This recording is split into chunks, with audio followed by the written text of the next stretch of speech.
Hey everyone, welcome back to my channel Nature with Knowledge. So guys, recently मैंने कुछ comments देखे जिसमें आपने वेस्टर्न फिलोसफर्स की सीरीज़ को काफ़ी पसंद भी किया है. Thank you so much for supporting me guys and don't worry, मैं वन बाय वन सारी चीज़ें कंप्लीट करवाऊंगी. आपको पॉलिटिकल थियोरी या पब्लिक एड किसी की भी टेंशन लेने की ज़रूरत नहीं है. मैं वन बाय वन सारी चीज़ें करवाऊंगी. ठीक है. अभी हम जो कर रहे हैं वो इंग्लिश लिटरेचर की सीरीज़ करिए जो बेसिकली क्लास 12th के लिए है. सो आज हम करने वाले हैं deep water. So without any further do let's get started. So guys, deep water किसने लिखी है? विलियम डगलस ने लिखी है. ठीक है. तो विलियम डगलस ने इसमें अपने लाइफ के एक्सपीरियंसेस शेयर किए हैं कि किस तरीके से उन्होंने अपने डर से जीत पाई है. ठीक है. तो वो किससे डरते थे? डीप वाटर से. देखिए, कई बार क्या होता है ना, हम सबकी लाइफ में कई बार ऐसे इंसिडेंसेस हो जाते हैं जिसकी वजह से हम डरने बहुत ज़्यादा जल्दी लग जाते हैं. कई लोग अंधेरे से डरते हैं, कई लोग ऊंचाई से डरने लग जाते हैं, कई लोग थोड़ी सी आग देख लेते हैं उसमें डर जाते हैं. तो वो क्या होता है कि लाइफ टाइम वो हमारे मन में घर कर जाता है. वो इतना हम लोग डर जाते हैं किसी भी चीज़ को लेकर. कुछ छोटे छोटे इंसिडेंसेस भी कई बार बचपन में हो जाते हैं तो फिर बड़े तक भी हम डरते ही रह जाते हैं. तो विलियम डगलस ने अपने इस डर से काबू पाया था. तो पूरी स्टोरी में यही बात है और इसी को हम आगे समझेंगे. ठीक है. सो गाइज, अब हम one by one points wise चीज़ों को समझेंगे. So in this story the writer narrates how he overcame his fear of the deep water. The fear had filled his mind due to some childhood incidents. The writer begins his story when he was 3 or 4 years old. So क्या बताते हैं यहाँ पे writer कि उन्होंने किस तरीके से गहरे पानी से अपने डर पे काबू पाया है, किस तरीके से उन्होंने अपने डर से काबू पाया है. तो ये जो कब की बात वो कर रहे हैं, जब वो 3 या 4 साल के थे. बचपन की वो उनकी बचपन का इंसिडेंस है जो उन पे बीती थी 3 से 4 साल के बीच में. ठीक है. So the writer narrates an incident from his childhood. He was then 3 or 4 year old. His father took him to the Californian sea beach. The child was clinging to his father, but a strong wave came and knocked him down. The water swept over him. The writer's heart was filled with terror. He began to have a terror of deep water.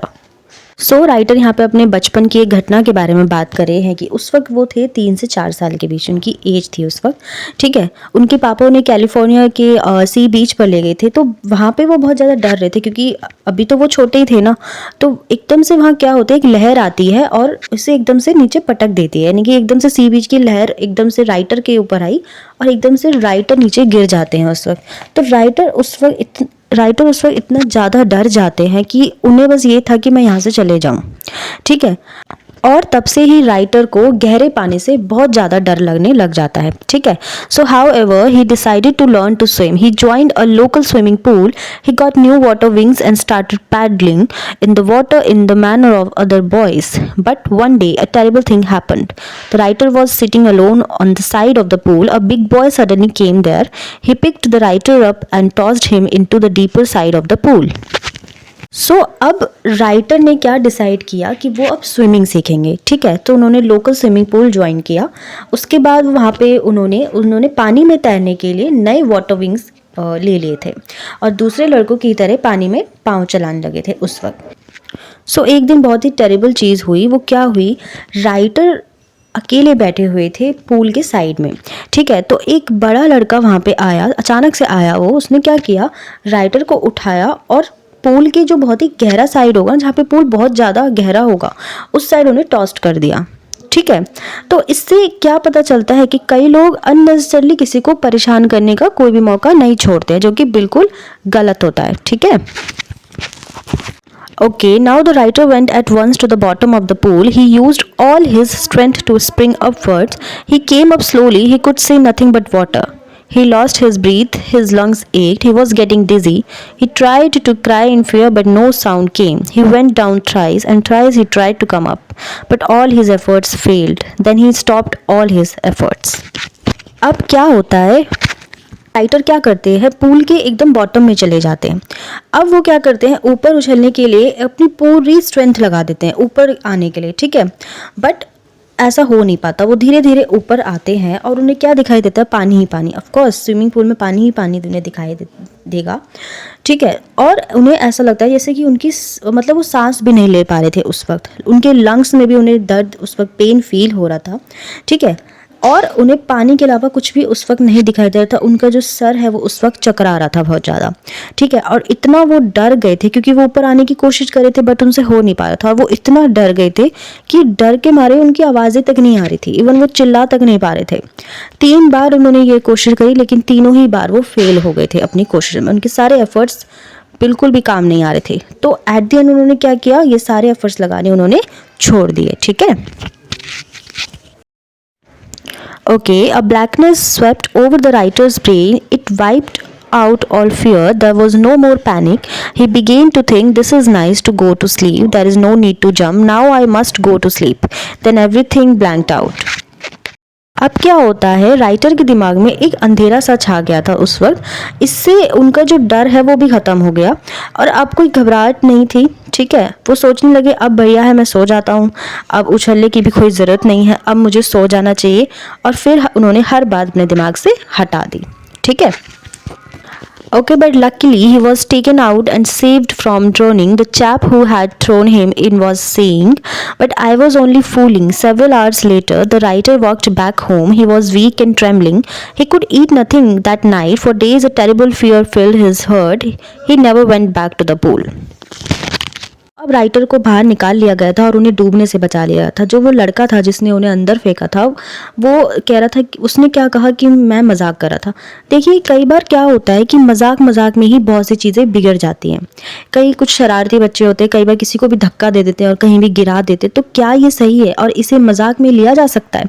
ये चीज़ें बिल्कुल भी मजाक नहीं हो सकती friends. और आप अपने पूरी लाइफ में ये चीज़ ध्यान रखें कि मजाक में भी किसी का भी नुकसान ना किया जाए। कई बार आप जब मजाक में कोई बातें बोल देते हो ना, तो किसी दूसरे पर्सन को वो बातें बुरी लग सकती हैं, ठीक है। ज़रूरी नहीं जो चीज़ आपके लिए मजाक है वो दूसरे के लिए मजाक रहेगी। तो हर चीज़ की एक लिमिट होती है जिसे क्रॉस नहीं करनी चाहिए, ठीक है।